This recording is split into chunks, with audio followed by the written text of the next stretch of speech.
رانیہ کو کوڑے کے ڈھیر سے ایک نومولود بچہ ملا تو اسے سینے سے چھپاتے گھر لے آئی، مگر کوئی اس کا خرچہ اٹھانے کو تیار نہ تھا۔ رانیہ اس معصوم کو ساتھ لیے جاب ڈھونڈنے گھر سے نکلی اور شہریار افندی کے دفتر پہنچی، جو شہر کا جانا مانا بزنس ٹائکون تھا۔ رانیہ کی باہوں میں اپنے بیٹے کو کھیلتا دیکھ وہ فوراً پہچان گیا۔ یہ بچہ فوراً میرے حوالے کرو، وہ سخت لہجے میں کہتا آگے بڑھا۔ بھاڑ میں گئی آپ کی نوکری، میں اپنا بیٹا نہیں دے سکتی۔ وہ پیچھے ہٹی تو شہریار اس کا راستہ روک گیا۔ اگر آپ اس کی ماں ہیں تو پھر میں آپ کا شوہر ہوں۔ آسمان سے گرتی ہوئی بارش آج اس کے لیے خوش قسمت ثابت نہیں ہوئی تھی۔ ٹھنڈی سرسراتی ہوئی ہوائیں آج اس کی بدقسمتی کا اندیشہ لیے گھبرا کر اسے دیکھ رہی تھی۔ وہ سینہ تانے سرمد کے سامنے کھڑی تھی۔ سرمد اسے قہر بھری نظروں سے گھورتے ہوئے اس کے قریب چلا آیا۔ خدا کے لیے اپنی ضد چھوڑ دو رانیہ، میری جانب دیکھو، میری محبت کی جانب دیکھو۔ میری ماں اسے کبھی بھی تسلیم نہیں کرے گی۔ وہ بڑی بڑی سرخ آنکھوں والا شہزادہ جس کے ماتھے پر چپکے ہوئے بال اسے بے حد حسین بنا رہے تھے، بھرپور توانا وجود کا مالک شخص اس کے سامنے کھڑا گڑ گڑا رہا تھا، جبکہ رانیہ کے انداز میں رتی برابر فرق نہیں آیا۔ اس نے نرمی سے سرمد کے ہاتھ کو تھام لیا۔ میں تم سے بہت محبت کرتی ہوں سرمد، میں نے تمہارے لیے سب کچھ چھوڑ دیا، لیکن کیا تم میرے لیے قربانی نہیں دے سکتے؟ ایک معصوم سی جان۔ اس نے اپنے ہاتھ کی انگلی اور انگوٹھے کو ملاتے ہوئے اپنی آنکھوں کو بے چارگی سے چھوٹا کیا، جیسے اسے احساس دلانا چاہتی ہو کہ وہ معصوم سی جان اس کی سوچ سے بھی زیادہ چھوٹی ہے۔ سرمد نے اسے بازوؤں سے پکڑ کر جھنجھوڑ ڈالا تھا۔ تم تو ایسے ری ایکٹ کر رہی ہو جیسے وہ تمہارا بچہ ہے۔ وہ تمہارا بچہ نہیں ہے رانیہ، اور نہ ہی ہمیں اس کی وجہ سے اپنے رشتے کو خراب کرنا چاہیے۔ تم جانتی ہو امی پہلے کتنی مشکلوں سے رضامند ہوئی ہیں، اور اب تمہاری ضد انہیں قدم واپس لینے پر مجبور کر رہی ہے۔ وہ شخص کیسے اپنی ماں کی ہٹ دھرمی کا ذکر کر رہا تھا، جبکہ رانیہ میں کوئی کمی نہیں تھی۔ وہ پڑھی لکھی خوبصورت لڑکی کسی کی بھی من پسند محبت بن سکتی تھی، لیکن سامنے کھڑا شخص اسے اپنا کر احسان جتانے والا تھا۔ وہ شدت غم سے رو پڑی۔ اگر تمہاری ماں کی یہی خواہش ہے تو تمہیں اپنی ماں کی خواہش کا احترام کرنا چاہیے سرمد۔ اس وقت وہ اکیلے تھے۔ ابھی کچھ وقت پہلے جو ہنگامہ بھرپا ہوا تھا اس میں وہ اکیلے نہیں تھے۔ سرمد کی ماں شائستہ بیگم نے اس پر زور ڈالا تھا کہ وہ بھی اور اسی وقت منگنی کی انگوٹھی ان لوگوں کے منہ پر دے مارے، لیکن سرمد ایک اکیلے کمرے میں لے جا کر اسے قائل کرنا چاہتا تھا۔ اسے یقین تھا کہ اگر وہ اپنی محبت کا واسطہ دے گا تو وہ ضرور مان جائے گی۔ وہ ہر چیز کو پس پشت ڈال کر اس کی محبت کی جانب قدم بڑھاتے ہوئے اس کی باہوں میں چلی آئے گی، لیکن آج اس کا سارا گمان جھاگ کی طرح بیٹھ گیا، اور آج وہ اس کے سامنے تن کر کھڑی ہو گئی۔ آج وہ اس کی ہر ضد ماننے سے انکار کر رہی تھی۔ لوگوں نے تو یہاں تک کہہ دیا تھا کہ وہ بچہ اس کی ناجائز اولاد ہے، جس کے لیے وہ اتنی قربانیاں دے رہی ہے۔ کوئی ماں بھی اپنی اولاد کے لیے اتنی قربانیاں نہیں دیتی جتنی وہ چند دن کے بچے کے لیے دیے کھڑی تھی۔ حتیٰ کہ اپنی محبت، اپنے بچپن کا خواب اور اپنی آنکھوں کا نور سرمد بھی قربان کرنے پر تلی تھی، جبکہ اسے ذرا برابر یقین نہیں تھا کہ وہ بچہ اس کے لیے کون سے ہنگامے لے کر آئے گا، اس کی زندگی میں کون سی قیامتیں ٹوٹ کر برس جائیں گی۔ یعنی تمہیں میرے چلے جانے سے کوئی فرق نہیں پڑتا؟ سرمد نے اسے آخری بار گھورا تھا اور اس نے رخ موڑ لیا۔ میں نے تمہیں بہت قربانیوں کے بعد حاصل کیا تھا سرمد، لیکن شاید تم میرے مقدر میں نہیں ہو۔ وہ اس کی آنکھوں میں دیکھتے ہوئے نہیں کہہ سکتی تھی، سو رخ موڑ کر اس نے نظریں جھکا کر کہا، لیکن اس وقت اس کی آنکھوں سے گرنے والی لڑیوں کو سرمد نہیں دیکھ پایا۔ واپسی کے لیے قدم اٹھاتے ہوئے وہ دروازے سے باہر نکل گیا۔ اسے امید تھی کہ وہ شخص کبھی نہیں جائے گا، لیکن آج اس کی امیدوں پر پانی پھر گیا۔ اس نے رخ موڑتے ہوئے میز پر گھومتی ہوئی انگوٹھی کو دیکھا تھا، جو اپنی پوری آب و تاب کے ساتھ جگمگا رہی تھی۔ آج اس کا حسن مانند پڑ گیا، شاید اسی لیے کہ آج وہ سرمد حسن کی انگلی کی زینت نہیں تھی۔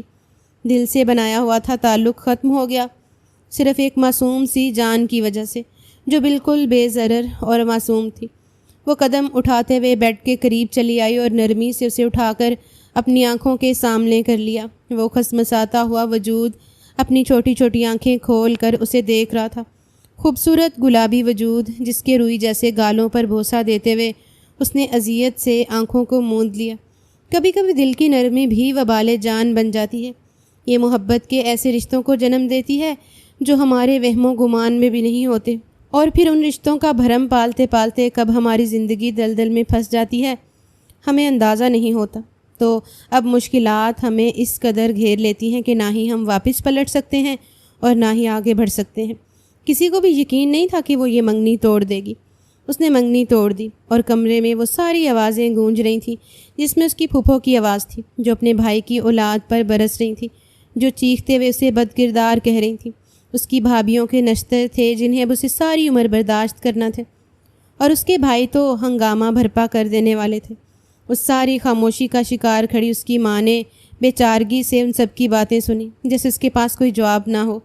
وہ روتے روتے اس وجود سے کھیلتی رہی جیسے اگر وہ اس کے پاس ہے تو دنیا کی ساری دولتیں اسے میسر ہیں۔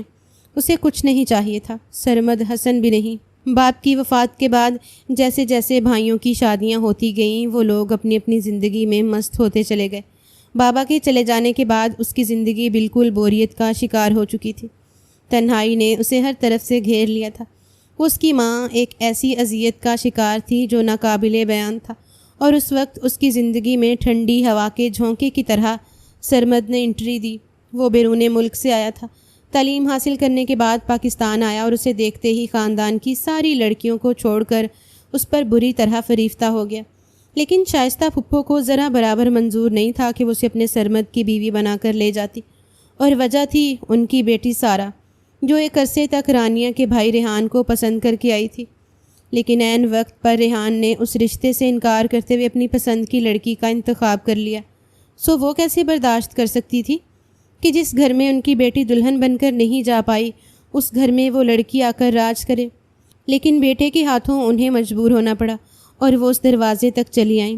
کچھ چھان بین کے بعد دونوں کی منگنی کر دی گئی، اور اسے یقین ہی نہیں تھا کہ منگنی کے بعد سرمد اسے اپنی محبت میں اس قدر قائل کر لے گا۔ وہ شروع سے ہی سرمد کے نام پر کچھ جھجک محسوس کرتی تھی۔ رفتہ رفتہ یہ جھجک شرم و حیا کا روپ تھا، محبت کے رنگ بکھیرنے شروع کر دیے۔ اسے اندازہ ہی نہیں ہوا، اور اب اس کی زندگی کا واحد مرکز سرمد تھا۔ ہر شام کا آغاز اس کی خوبصورت باتوں سے ہوا کرتا۔ ہر صبح وہ آنکھیں کھولتی تو اس کے حسین پیغامات اس کے منتظر ہوتے، اور مسکرا کر اس دن کی شروعات کر لیتی۔ تعلیم ختم کرنے کے بعد اس نے سب سے پہلے جاب تلاش کی تھی۔ ایک عرصہ وہ اپنے بھائیوں کے رحم و کرم پر رہی، جہاں بھابیاں اسے جلی کٹی سنانے سے باز نہیں آتی تھیں۔ جب باپ دنیا سے رخصت ہو جاتے ہیں تب سارے رشتے ساتھ ہی مر جاتے ہیں، اور شاید اس کے ساتھ بھی ایسا ہی ہوا تھا۔ اس کی بھابیاں جو بھائیوں کے سامنے تو اس کے ساتھ کافی محبت سے پیش آتی تھیں، لیکن ان کے جانے کے بعد کوئی بھی موقع ضائع نہیں دیتی تھی۔ رفتہ رفتہ انہوں نے اس کے بھائیوں کو اتنا دور کر دیا کہ وہ ایک ماہ میں شدید ایک بار ہی اس کا حال احوال جاننے کی کوشش کرتے، اور پھر پورا مہینہ غائب ہو جاتے جیسے وہ ان کی زندگی میں موجود ہی نہ ہو۔ اپنے لیے ایک اسکول میں چھوٹی سی جاب تلاش کرنے کے بعد وہ اس قابل ہو چکی تھی کہ اپنے اور اپنی ماں کے اخراجات برداشت کر لیتی۔ یہ اچھی بات تھی کہ اس کی بھابیاں اس کے پیسوں پر زیادہ نظر نہیں رکھتی تھیں، ورنہ تو شاید اسے کافی مشکل پیش آتی۔ لیکن اب زندگی میں سکون تھا تب تک جب تک اس کی زندگی میں وہ قیامت خیز دن نہیں آیا۔ اس روز سارا دن بارش رہی، سردیوں کی آمد تھی، سو ٹھنڈی ہوا سرسراتے ہوئے ہڈیوں میں داخل ہو جاتی اور پھر پورے جسم میں انتشار پیدا کر دیتی۔ شال کو اچھی طرح اوڑھ کر وہ گھر سے نکلی تو ہلکی رمجم نے اسے اچھا خاصا بھگو ڈالا۔ اسے شروع سے ہی اس موسم سے حد درجہ نفرت تھی، اور اب بھی ایسا ہی ہوا۔ منہ کے زاویے بگاڑ کر وہ منہ ہی منہ میں بڑبڑاتے ہوئے گھر کی جانب جا رہی تھی۔ اس نے کافی انتظار کیا تھا اس ہلکی پھلکی رمجم کے رک جانے کا، لیکن جب کافی دیر تک بارش نہیں رکی تو وہ نکل آئی، اور شیشم کے بڑے درخت کے قریب سے گزرتے ہوئے اس نے سڑک کے بیچوں بیچ وہ ننھا سا وجود دیکھا، اور اگلے ہی پل وہ بھاگتے ہوئے اس کے قریب چلی گئی۔ دور سے اسے اندازہ نہیں ہوا تھا، لیکن قریب آنے کے بعد وہ ٹھٹک کر رک گئی۔ وہ نہ صرف رو رہا تھا بلکہ اس سفید کپڑے سے اس کے ننھے ننھے ہاتھ اس بات کی گواہی دے رہے تھے کہ وہ کافی بھوکا ہے۔ اس نے نرمی سے اسے اٹھا لیا۔ ارد گرد خوفزدہ نظروں سے دیکھتے ہوئے وہ کسی ایسے شخص کو تلاش کر رہی تھی جو اسے اس ننھے سے وجود کی حقیقت سے متعارف کرواتا، لیکن خدا کی ذات کے علاوہ وہاں کوئی نہیں تھا۔ اس کے پاس اور کوئی راستہ نہیں تھا۔ اس روز اس نے اس ننھے سے وجود کو اپنے سینے سے لگا لیا اور قریبی دکان پر چلی گئی۔ وہاں سے بنا سوچے سمجھے ایک چھوٹا سا فیڈر خرید کر بہت تیز قدم اٹھاتے ہوئے گھر چلی آئی۔ اس کا دل شدت سے دھڑک رہا تھا۔ اس نے آج تک ایسا واقعہ نہیں دیکھا تھا۔ آنکھیں بار بار بھیگ رہی تھیں۔ وہ روئی سا معصوم وجود اپنی گلابی رنگت لیے اتنا حسین لگ رہا تھا کہ ایک پل میں ہی اس نے فیصلہ کر لیا کہ وہ اس ننھی سی جان سے دستبردار نہیں ہو سکتی۔ اسے گھر میں لانے کے بعد اس نے اپنے کمرے میں رکھا اور جلدی سے کچن میں چلی آئی۔ فیڈر میں دودھ نکالنے کے بعد وہ عجلت سے کمرے میں آئی اور اس کے ساتھ آسیہ بیگم کمرے میں داخل ہوئی تھیں، جو اپنی بیٹی کو عجیب نظروں سے گھور رہی تھیں۔ یہ کون ہے؟ یہ بچہ تم کہاں سے لے کر آئی ہو؟ انہوں نے آگے بڑھتے ہوئے اس چھوٹے سے بچے کو دیکھا اور پھر رانیہ کے چہرے کو، جبکہ اس کے منہ میں فیڈر دیتے ہوئے اس نے اطمینان کا سانس لیا تھا، اور بچہ اس طرح دودھ پی رہا تھا جیسے صدیوں سے بھوکا ہو۔ اسے جی بھر کر اس ننھی سی جان پر ترس آیا۔ امی، یہ مجھے سڑک سے ملا ہے۔ میں نہیں جانتی یہ کہ بچہ کس کا ہے، لیکن یہ بہت بھوکا ہے۔ شکر کریں کہ اسے کسی چیز نے نقصان نہیں پہنچایا۔ وہ حد سے زیادہ ڈری ہوئی تھی۔ آسیہ بیگم نے اس کی آنکھوں کے بھیگے ہوئے گوشوں کو دیکھا۔ وہ اپنی بیٹی کی طبیعت سے بہت اچھی طرح واقف تھی۔ وہ نرم مزاج کی لڑکی کبھی بھی کسی کو تکلیف میں نہیں دیکھ سکتی تھی۔ اس وقت کچھ بھی کہنا محض خود غرضی تھی۔ آسیہ بیگم خاموشی سے کمرے سے باہر چلی گئیں، لیکن اب اگلی حقیقت انہیں پریشان کر رہی تھی۔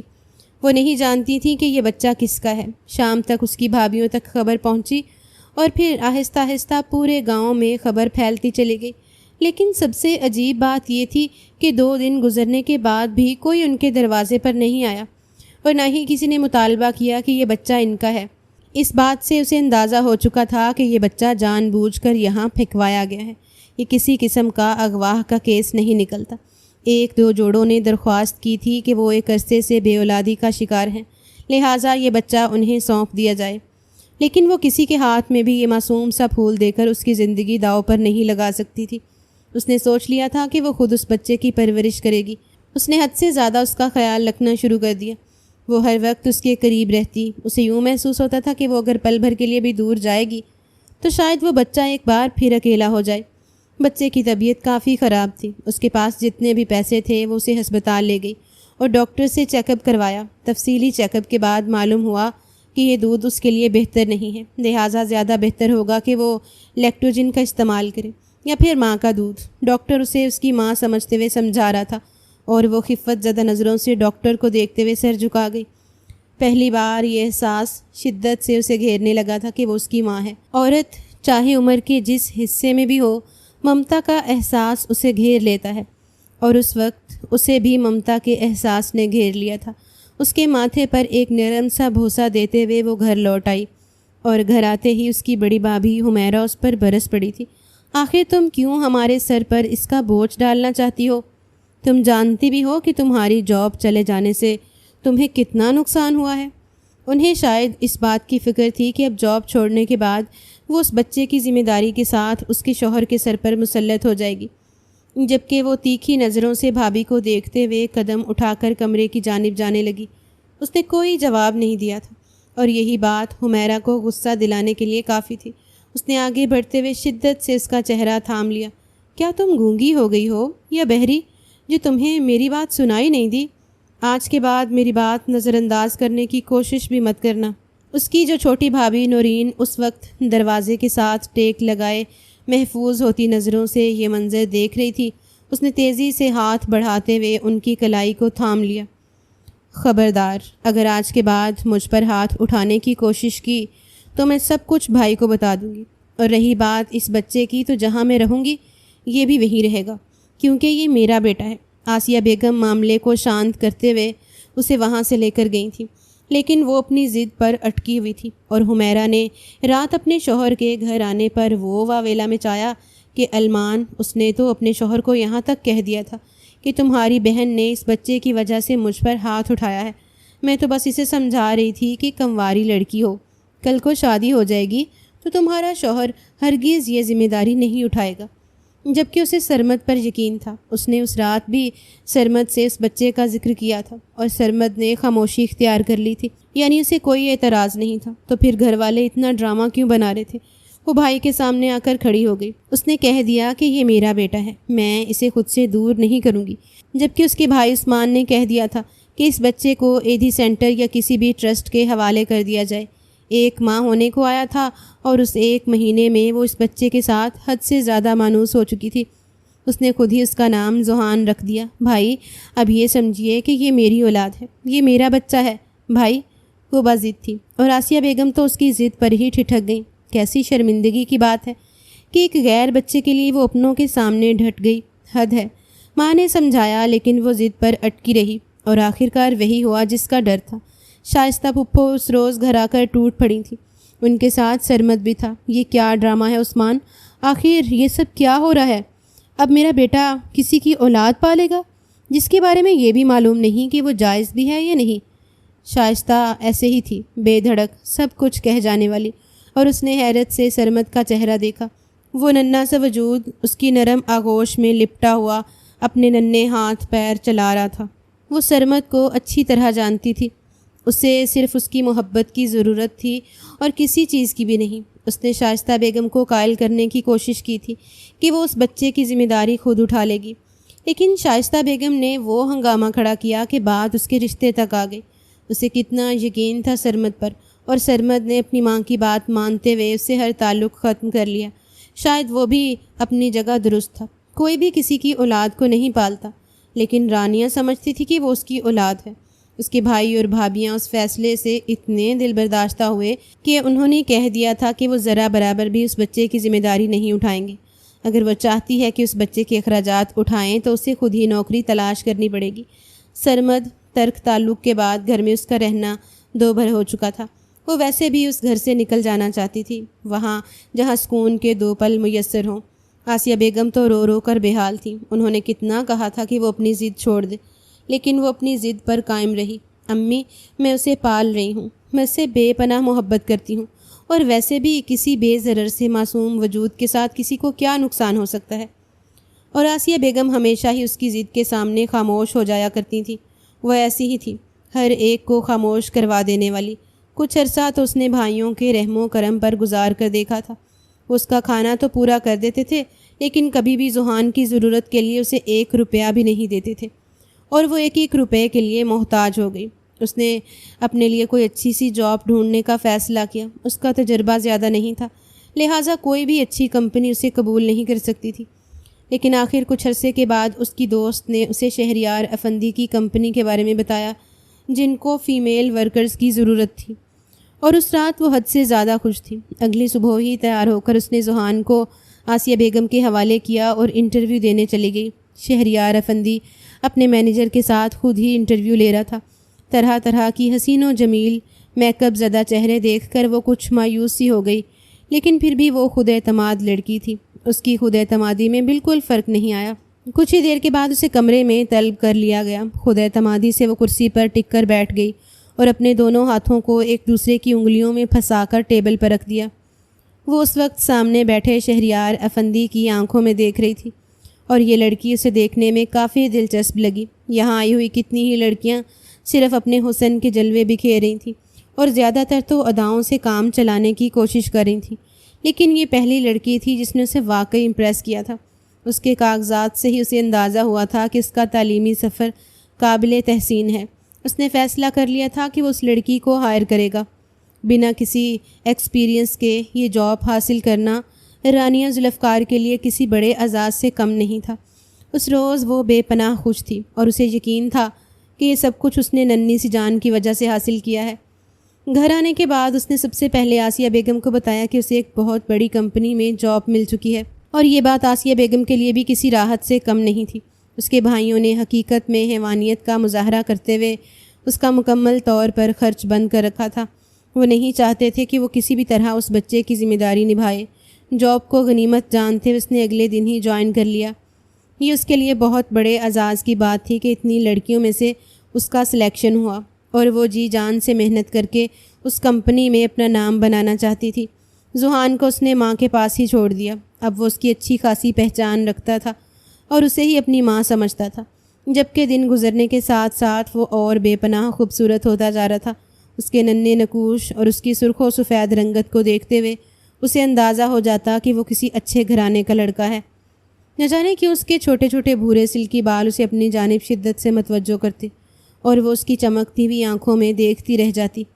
وہ اتنی معصومیت سے مسکراتا تھا کہ رانیہ کا دل دھڑکنا چھوڑ دیتا۔ وہ سب سے پہلے شہریار افندی کی نظروں میں آ چکی تھی۔ وہ مکمل طور پر اس کے کام پر نظر رکھتا اور چند ہی دنوں کے اندر اندر اسے احساس ہو گیا کہ وہ نہ صرف ایک اچھے اخلاق کی مالک لڑکی ہے بلکہ بہت محنت اور لگن سے کام کرنے والی ہے۔ وہ اس کی طرف سے مکمل مطمئن ہو گیا۔ اس شام وہ گھر آئی تو گھر آتے ہی وہ حیرت زدہ رہ گئی۔ گیٹ کھول کر اندر قدم رکھتے ہی اسے احساس ہوا تھا کہ ذوحان شدت سے رو رہا ہے۔ اس کے قدموں کی رفتار تیز ہو گئی۔ وہ پورا دن بھی بے دہانی میں اس کی جانب متوجہ رہتی۔ اب اس کی زندگی کا مقصد وہی تھا اور اس کے علاوہ کوئی بھی نہیں۔ سرمد کے ساتھ اس نے مکمل طور پر رابطہ ختم کر دیا تھا۔ کچن کے دروازے سے گزرتے ہوئے اس نے آسیہ بیگم کو کچن میں کھانا بناتے ہوئے دیکھا۔ وہ عجلت میں ہاتھ چلاتے ہوئے کھانا بنا رہی تھیں۔ شاید انہیں دیر ہو چکی تھی، جبکہ اس کی دونوں بھابیاں اپنے اپنے کمرے میں آرام کر رہی تھیں۔ اس کے پاس کسی بھی قسم کے سوال و جواب کا ٹائم نہیں تھا۔ وہ جلدی سے آگے بڑھی اور ذوحان کو اٹھا کر سینے سے لگا لیا۔ اس کے ماتھے پر بے اختیار بوسے دیتے ہوئے وہ اسے اپنے لمس سے روشناس کرا رہی تھی، جبکہ وہ بھی اپنی ماں کی موجودگی میں اس کو پہچان کر رونا چھوڑے حیرت اور خوشی کے ملے جلے جذبات سے اسے دیکھ رہا تھا۔ تبھی اسے اٹھائے وہ کچن کے دروازے پر چلی آئی۔ امی، آپ جانتی ہیں ذوحان رو رہا ہے، یہی کرتی ہیں آپ ذوحان کی حفاظت؟ بھابھیوں میں سے اگر کوئی روٹی بنا لیتی یا میرے آنے تک صبر کر لیتی، اس سے پہلے کہ اس کی ماں جواب دیتی، جب اس کی بھابھی کمرے سے باہر آئی اور آتے ہی اسے سلگتے ہوئے لہجے میں کہا، بی بی یہاں رہنا ہے تو کام کرنا ہوگا، اور ویسے بھی وہ ماں جی کا کوئی نواسا نہیں ہے جس سے وہ ہر وقت اٹھا کر اپنے سینے سے لگائے پھرے۔ اگلے دن جاؤ تو اس بچے کو ساتھ لے کر جانا، میں اسے اس گھر میں ایک منٹ بھی برداشت نہیں کروں گی۔ وہ دکھ سے ایک نظر اپنی ماں کو دیکھتے ہوئے کمرے میں چلی گئی، اور اس روز اس نے ضد باندھ لی تھی، آج کے بعد میں اپنے بیٹے کو آفس میں لے کر جاؤں گی۔ آسیہ بیگم نے لاکھ منتیں کر لیں لیکن اس نے کسی کی بات نہیں مانی، اور اگلے دن اس کی تیاری کر کے اسے اپنے ساتھ ہی لے کر گئی۔ اور شاید یہی اس کی سب سے بڑی غلطی تھی۔ اس روز بھی ہر روز کی طرح شہریار افندی نے اپنے قریب سے گزرتے ہوئے اسے ایک نظر کام کرتے دیکھا تھا۔ یہ شاید اس کی عادت بن چکی تھی، اس پر نظر رکھنا، اور اس دن اسے حیرت کا شدید جھٹکا لگا تھا۔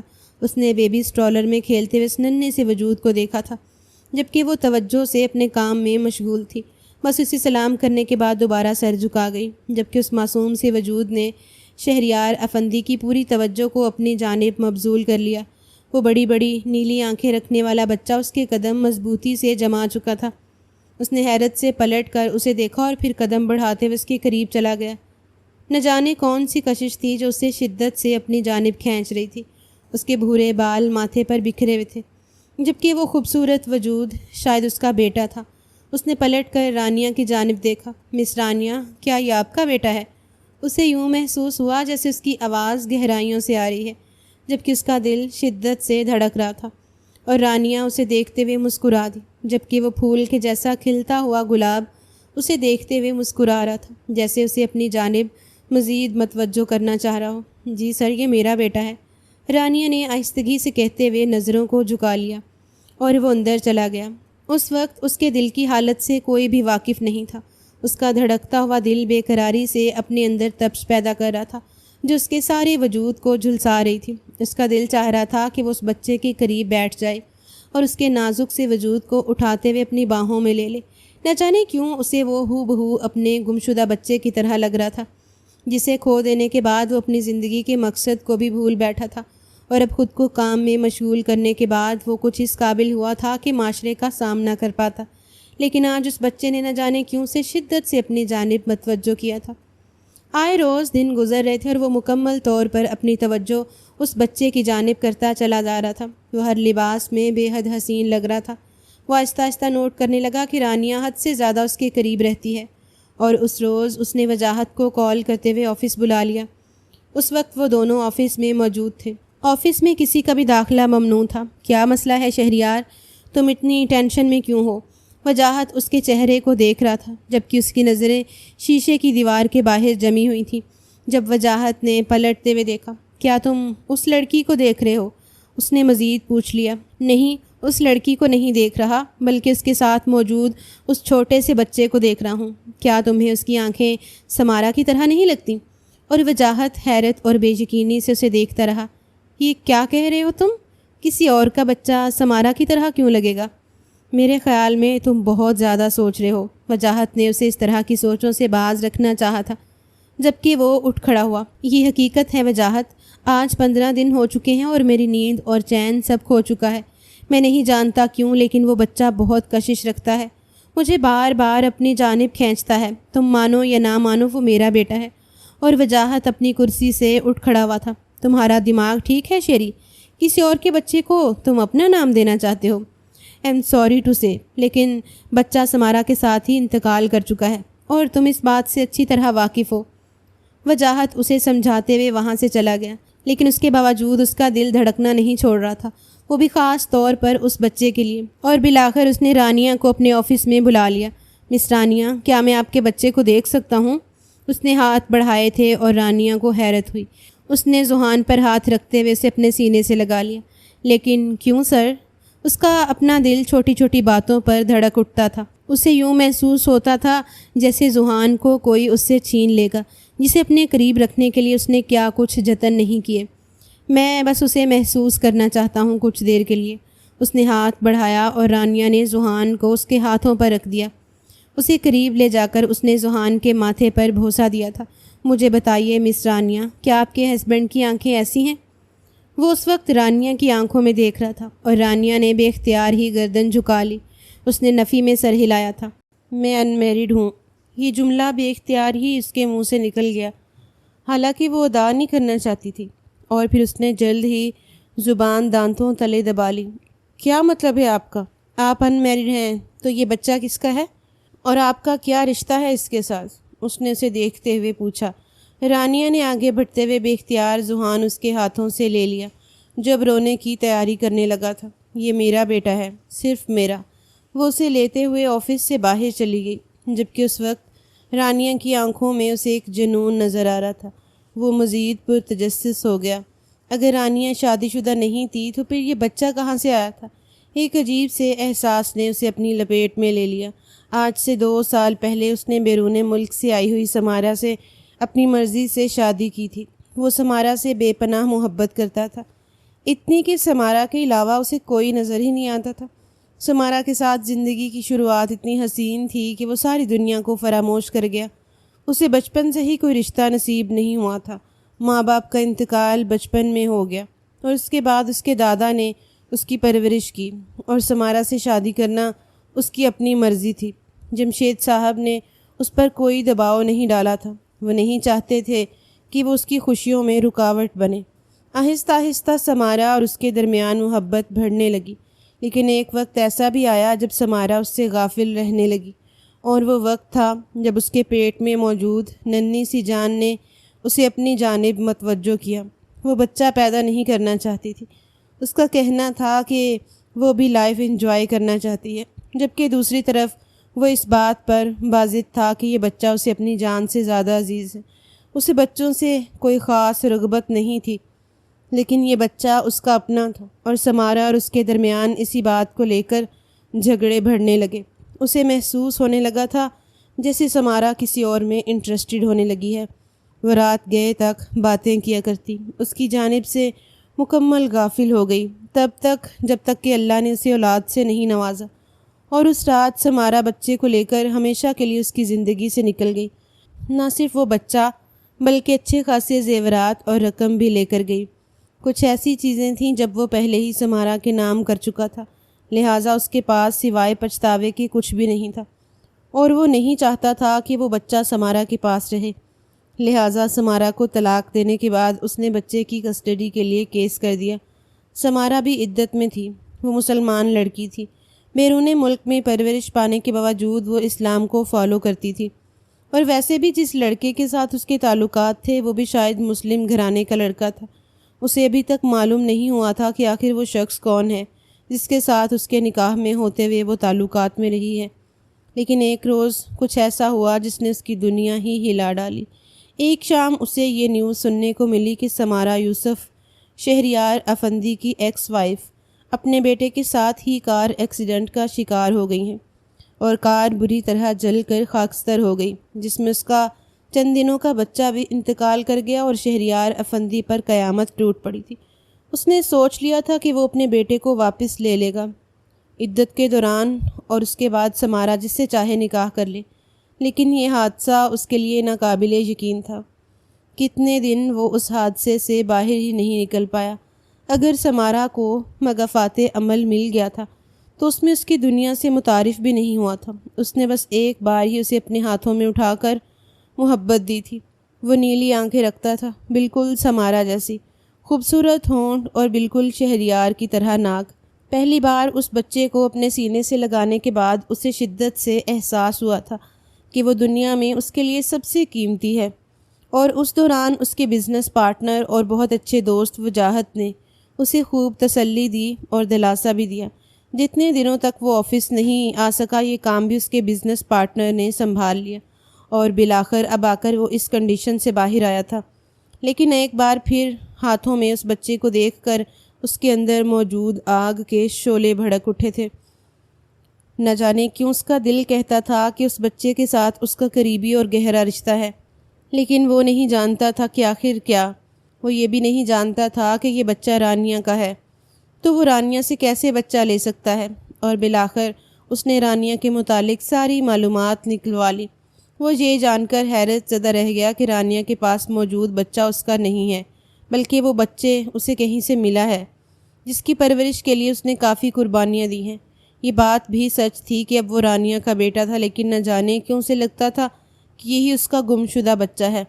اور پھر دوسری جانب کہانی کا یہ رخ کہ وہ بچہ اپنی ماں کے ساتھ ہی انتقال کر گیا، تو پھر کیسے ممکن تھا کہ پھر وہ رانیہ کے پاس موجود ہو؟ وہ پوری رات نہیں سو پایا۔ اس نے جمشید صاحب کو بھی آگاہ کیا تھا، اور انہوں نے سختی سے منع کیا تھا کہ وہ کسی بھی ماں سے اس کا بچہ صرف اس بات کی بنا پر نہ چھینے کہ وہ اس کے بیٹے سے مشابہت رکھتا ہے۔ یہ صرف ایک شک کی بنیاد میں کی جانے والی بات ہو سکتی ہے، لیکن دادا جان میں پتہ کروا چکا ہوں کہ وہ بچہ اس کا نہیں ہے، بلکہ وہ بچہ اسے ملا ہے۔ وہ اس کی ماں نہیں ہے، بلکہ وہ تو شادی شدہ ہی نہیں ہے، پھر بھی یہ ظاہر نہیں کرتا کہ وہ بچہ تمہارا ہے۔ ہو سکتا ہے کہ وہ کسی اور کا بچہ ہو، اور ویسے بھی کوئی اتنا عرصہ اس کے پاس رہا ہے تو وہ کبھی بھی تمہیں دینے کے لیے تیار نہیں ہوگی۔ تمہارے پاس کوئی ٹھوس ثبوت نہیں ہے۔ وہ پوری رات ٹیرس پر سگریٹ پھونکتا رہا۔ اس کے پاس کوئی حل نہیں تھا۔ وہ جانتا تھا کہ رانیہ اس بچے کو ہاتھ بھی نہیں لگانے دے گی۔ جب اسے شک ہوا کہ وہ اس کے بچے میں دلچسپی لے رہا ہے، تب سے وہ بچے کو لانا چھوڑ چکی تھی، اور ویسے بھی آفس میں ڈری سہمی رہتی تھی۔ اس بچے کے حوالے سے وہ کوئی بات نہیں کرتی تھی۔ شاید وہ خوفزدہ ہو چکی تھی کہ شہریار افندی ذوحان کو اس سے چھین لے گا۔ وہ پوری رات جاگ کر وہ منصوبہ سازی کرتا رہا کہ اسے ہر حال میں رانیہ سے وہ بچہ لینا ہے، اور بالآخر اگلی ہی صبح وہ رانیہ پر جھپٹ پڑا۔ اس نے بازو سے کھینچتے ہوئے اسے اپنے قریب کر لیا تھا۔ دیکھو، وہ میرا بچہ ہے، میرا گم شدہ بیٹا، جو میری بیوی کے ساتھ ہی انتقال کر چکا ہے، لیکن اس کی ڈیڈ باڈی نہیں ملی۔ ہو سکتا ہے کہ وہ زندہ ہے، ہو سکتا ہے کہ وہ میرا بیٹا ہو۔ اور رانیہ نے اس کے سینے پر ہاتھ رکھتے ہوئے اسے دور دھکیل دیا۔ وہ صرف میرا بیٹا ہے سر، اور میں اپنا بیٹا کسی کو نہیں دوں گی۔ اگر وہ آپ کا بیٹا ہوا تب بھی نہیں دوں گی۔ شہریار کے سامنے آج تک کسی نے اس لہجے میں بات نہیں کی تھی۔ وہ سوچ بھی نہیں سکتا تھا کہ ایک چٹانک بھر کی لڑکی اس کے مد مقابل آ کر کھڑی ہو جائے گی۔ میں بھی دیکھتا ہوں کہ کیسے تم مجھے وہ بچہ نہیں دیتی۔ میرے پاس حل ہے، ڈی این اے ٹیسٹ، اور میں اس کا ڈی این اے ٹیسٹ کرواؤں گا۔ جبکہ رانیہ کے چہرے پر زردی چھا گئی۔ کیا ہوتا اگر وہ سچ مچ شہریار افندی کا بیٹا نکل آتا؟ وہ جانتی تھی کہ شہریار افندی شہر میں اپنا ایک مخصوص نام رکھتا ہے۔ پولیس ایک لمحے میں ہی اس بچے کو اس سے چھین لے گی۔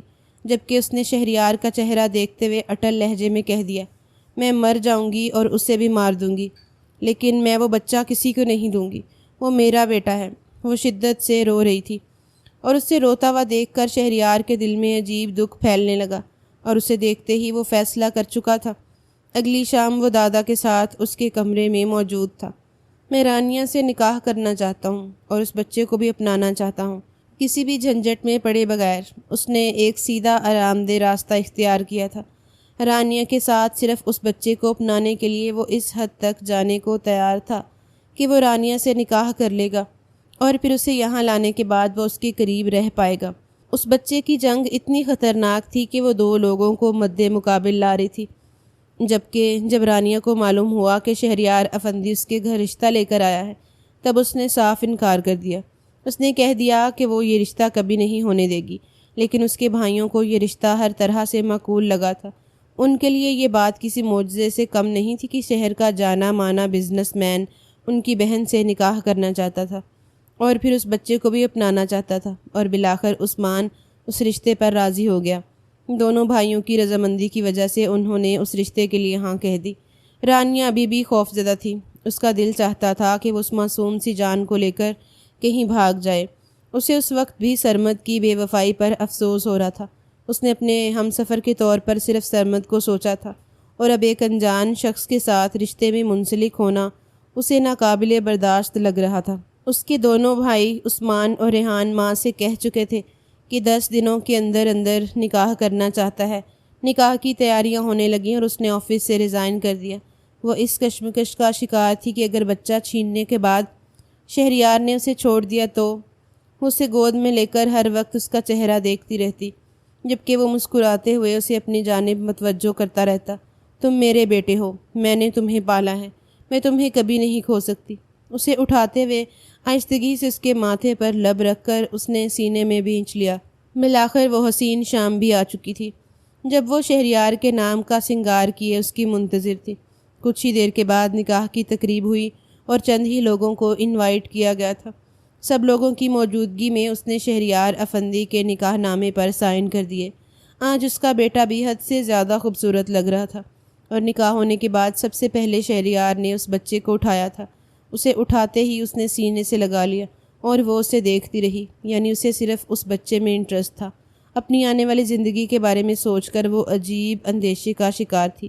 وہ نہیں جانتی تھی کہ آگے کیا ہونے والا ہے، لیکن یہ بھی سچ تھا کہ اس کے مائکے کے دروازے اس پر بند ہو چکے تھے۔ وہ جانتی تھی کہ اب وہ واپس آنے کے بعد وہ لوگ اسے کبھی بھی تسلیم نہیں کریں گے، بلکہ وہ بھابھیوں کے لیے صرف اور صرف ایک بہت بڑا بوجھ بن جائے گی۔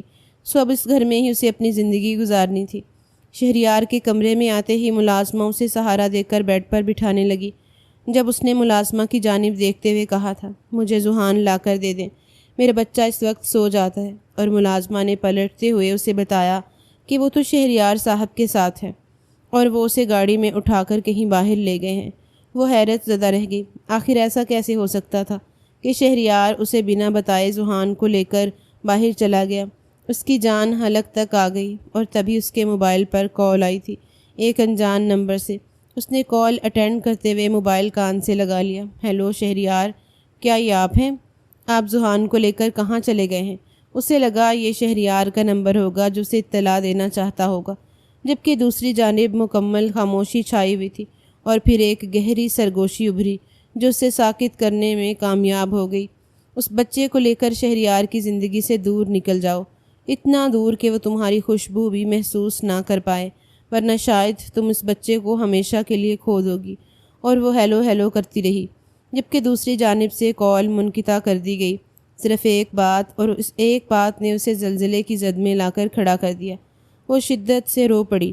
اپنا سارا بناؤ سنگار نوچ کر اتارتے ہوئے وہ کمرے سے باہر نکل آئی۔ سب سے پہلے اس نے ملازموں سے شہریار کے بارے میں دریافت کیا تھا، لیکن ملازمہ نے اسے بتا دیا کہ شہریار صاحب باہر ہیں اور بڑے صاحب اس وقت دوا لے کر سو جاتے ہیں۔ وہ گھر میں بوکھلائی پھر رہی تھی۔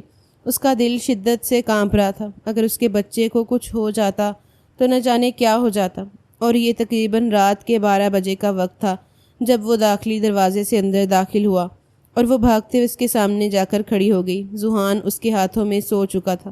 اس نے آگے بڑھتے ہوئے ذوحان کو اٹھایا اور اسے سینے میں بھینچ لیا۔ بے اختیار ہی اس کے منہ پر بھوسے دیتے ہوئے وہ شدت سے رو رہی تھی، اور پھر اس نے قہر بھری نظروں سے شہریار کی جانب دیکھا تھا۔ کہاں تھے آپ؟ اسے لے کر کہاں گئے تھے؟ مجھے بنا بتائے۔ آپ جانتے ہیں کہ میں اپنے بیٹے کو کسی بھی اجنبی کے ساتھ نہیں بھیج سکتی۔ وہ اچھی خاصی برہم ہوئی تھی، اور وہ اس کا چہرہ دیکھتا رہا۔ اس کے چہرے پر طنزیہ مسکراہٹ پھیل گئی۔ ویسے یہ بچہ تمہارے لیے اچھی سیڑھی ثابت ہوا ہے۔ اتنے عالی شان بنگلے میں کھڑے ہو کر تم شہریار افندی کے ساتھ زبان درازی کر رہی ہو۔ اس کے معصوم سے چہرے سے نظریں ہٹاتے ہوئے وہ اس کی جانب متوجہ تھا، جبکہ وہ اس کی بات سن کر حیرت سے اسے دیکھتی رہی۔ کیا مطلب ہے آپ کا؟ اس بچے کی وجہ سے آپ نے مجھے اپنایا ہے، میں نے آپ کو نہیں۔ میں اپنے بیٹے کے ساتھ بہت خوش ہوں اور رہ سکتی ہوں۔ جبکہ شہریار نے اسے بازو سے پکڑتے ہوئے اپنے قریب کر لیا۔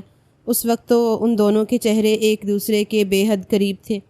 آج کے بعد اس لہجے میں مجھ سے بات مت کرنا، تم اچھی طرح جانتی ہو یہ تم شہریار افندی کے سامنے کھڑی ہو، جسے اپنے سامنے اونچی آواز بھی پسند نہیں ہے۔ لیکن آج میں کوئی بدمزگی نہیں چاہتا، کیونکہ آج میں بے پناہ خوش ہوں۔ اس کے چہرے پر عجیب سی چمک تھی۔ ان باتوں کے دوران وہ اس دھمکی امیز کال کو تو مکمل فراموش کر چکی تھی۔ کمرے میں ذوحان کو لانے کے بعد اس نے سلا دیا اور پھر اپنا حلیہ درست کر لیا، اور تب تک شہریار سو چکا تھا۔ دل میں عجیب سی خدشات پھیلے ہوئے تھے، اور پھر سارے خدشات کو نظر انداز کرتے ہوئے وہ بھی سونے کے لیے لیٹ گئی۔ اگلا آنے والا دن اس کے لیے بے حد حیرت زدہ تھا۔ شہریار مکمل طور پر اس بچے سے منسلک ہو چکا تھا۔ نہ جانے وہ کون سے سراغ لگانے کی کوشش کر رہا تھا۔ وہ تو ذوحان پر اس قدر جان چھڑکتا کہ اسے دیکھ کر ہی وہ خوف زدہ ہو جاتی۔ وہ نہیں جانتی تھی کہ وہ اس کے بیٹے کے ساتھ کیا کرے گا، لیکن وہ ہر حربہ استعمال کر لیتی کہ ذوحان کو اس سے دور رکھے، جبکہ دوسری جانب شہریار ابھی بھی اس پر مکمل نظر رکھے ہوئے تھا۔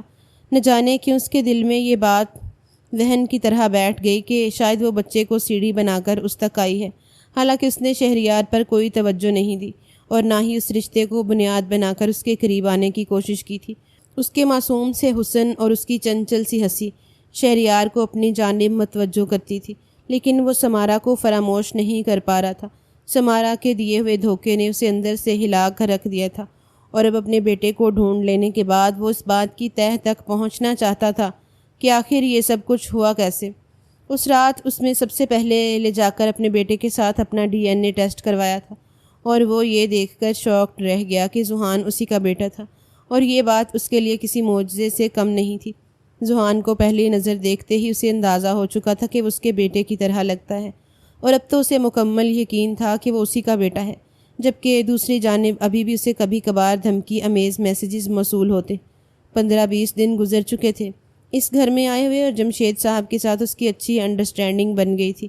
گھر کی ساری ذمہ داری کے ساتھ ساتھ اس نے ذوحان کی ذمہ داری کو بھی سنبھال لیا تھا، لیکن پھر بھی شہریار کے ساتھ اس کا انداز لیا دیا تھا۔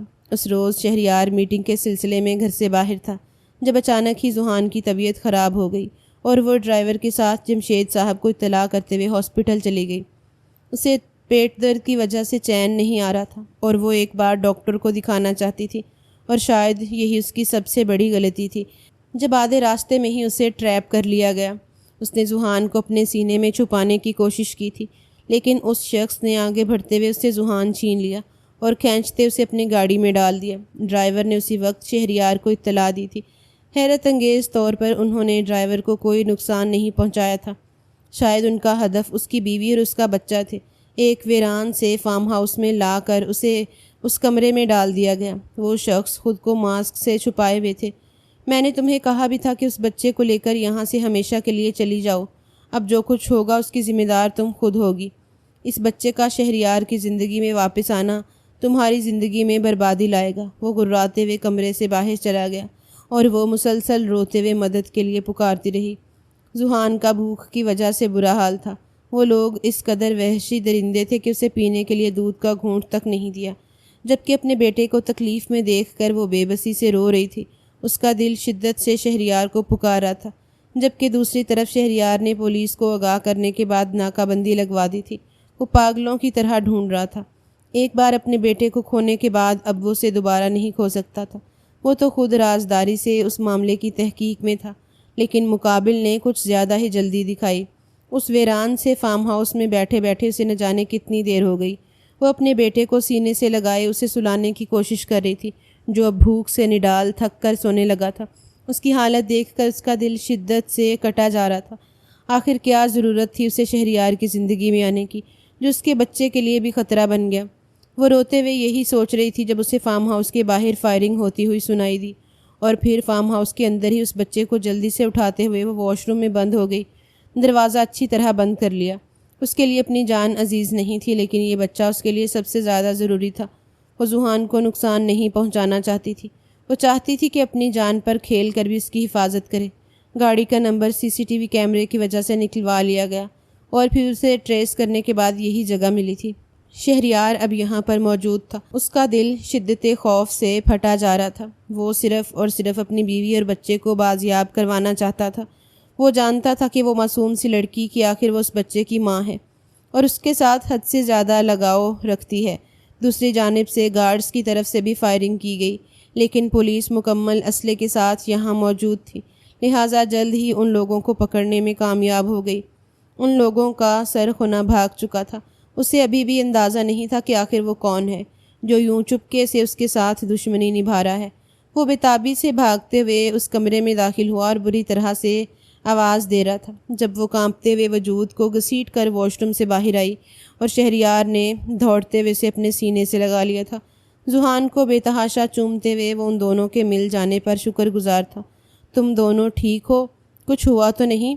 وہ خوف زدہ تھا۔ شہریار اپنی بیوی اور بچے کو لے کر حویلی واپس چلا گیا، لیکن پولیس کو اس نے دباؤ دیا تھا کہ اسے شام تک ہر حال میں وہ شخص چاہیے جس شخص نے اس کے ساتھ یہ غلیظ حرکت کی تھی۔ وہ اس وقت کمرے میں ذوحان کو اٹھائے اس کی جانب بےتابی سے دیکھ کر رو رہی تھی۔ جب وہ قدم قدم چلتا ہوا اس کے قریب آ گیا اور نرمی سے اس کے ہاتھوں کو تھام لیا۔ ایم سوری، میں نے تمہاری نیت پر شک کیا۔ اسے اس وقت شدید شرمندگی ہو رہی تھی۔ ذوحان میرا بیٹا ہے، اس کے ڈی این اے رپورٹ بھی میرے پاس ہے۔ اس رات میں اس کا ڈی این اے ٹیسٹ کروانے گیا تھا۔ مجھے معاف کر دو، شاید میری وجہ سے تم پر اور تمہارے بچے پر آنچ آئی۔ شہریار کی آنکھوں میں خوف تھا، پہلی بار کھو دینے کا خوف اس پر شدت سے حاوی ہوا تھا۔ جبکہ اس نے نرمی سے ذوحان کو بیڈ پر لٹا دیا، وہ حیرت زدہ نظروں سے شہریار کو دیکھ رہی تھی۔ میں سمجھ سکتی ہوں کہ آپ اس کے باپ ہیں، لیکن میں اس کی ماں ہوں۔ جس دن یہ مجھ سے ملا تھا میں نے اس دن اپنا سب کچھ کھو دیا، اور پھر سب کچھ کھونے کے بعد میں نے اسے پا لیا۔ میں تمہارے اس احسان کو ساری زندگی نہیں بھول سکتا رانیہ۔ تم میرے لیے کسی محسن سے کم نہیں ہو جس نے میری زندگی میرے بچے کی جان بچا لی، لیکن میں اب اس معاملے کی تہہ تک پہنچوں گا۔ میں پتہ لگاؤں گا کہ آخر ذوحان وہاں تک کیسے پہنچا۔ اس نے نرمی سے اسے اپنی اپنائیت کا احساس دلاتے ہوئے اس کے ماتھے پر لب رکھ دیے۔ اب تم ریسٹ کرو، میں جلدی واپس آ جاؤں گا۔ ایک سکون کی لہر اس کے وجود میں دوڑتی چلی گئی۔ یہ شخص اس کا محافظ تھا اور اسے یقین تھا کہ اب اس تک اور اس کے بچے تک کوئی بھی نہیں پہنچ پائے گا۔ وہ اس وقت تھانے میں موجود تھا۔ ایس ایچ او کے سامنے کرسی پر بیٹھ کر وہ بےتابی سے مجرم کا انتظار کر رہا تھا۔ مجرم پکڑا گیا۔ وہ بیرون ملک بھاگنے کی کوشش کر رہا تھا، لیکن جس وقت وہ مجرم کے سامنے آیا اس کے قدموں تلے سے زمین نکل گئی۔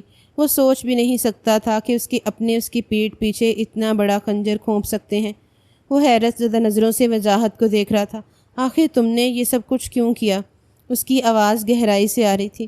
اس کے حلق میں کانٹے سے چبھنے لگے۔ آنکھوں کی سرخی بتا رہی تھی کہ وہ کتنی اذیت کا شکار ہے۔ میں نہیں چاہتا تھا کہ تم مجھ سے بازی لے جاؤ۔